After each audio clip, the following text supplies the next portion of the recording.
আমাদের দেখা গেছে যে এআই যখন আসে না তখন পড়াশোনার কিন্তু ধাঁচ অন্যরকম ছিল।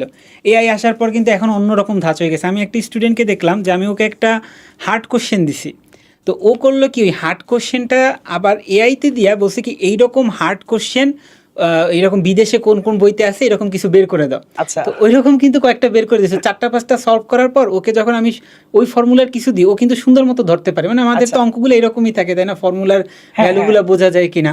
তো এরকম কিন্তু ডাইনামিক মানে আমাদের যে এখানে আমি যদি একটু করি তোমার সাথে, যে তিনটা কিন্তু একটা রেভলিউশন ঘটছে, যে একটা হলো অফলাইন থেকে অনলাইনে গেছে করোনার পরে, এরপরে কি আমাদের 22 23 সালের দিকে একটা এআই এর একটা রেভলিউশন ঘটলো, আর এখন কিন্তু মোটামুটি দুইটা মার্চ করে একটা এমন একটা পর্যায়ে গেছে যে সবাই নিজের ইচ্ছা থাকলে কিন্তু আসলে হ্যাঁ বেনিফিটেড হইতে পারে শুরু থেকেই।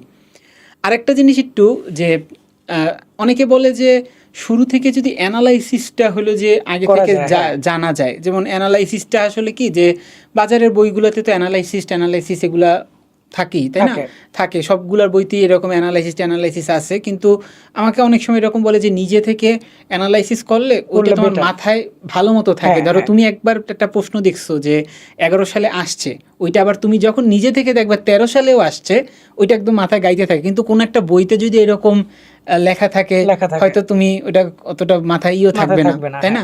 তো এটাও কিন্তু একটা আই গেস যে শুরু হ্যাঁ থেকে পড়ার জন্য একটা অ্যানালাইসিসের একটা গুরুত্ব আলাদা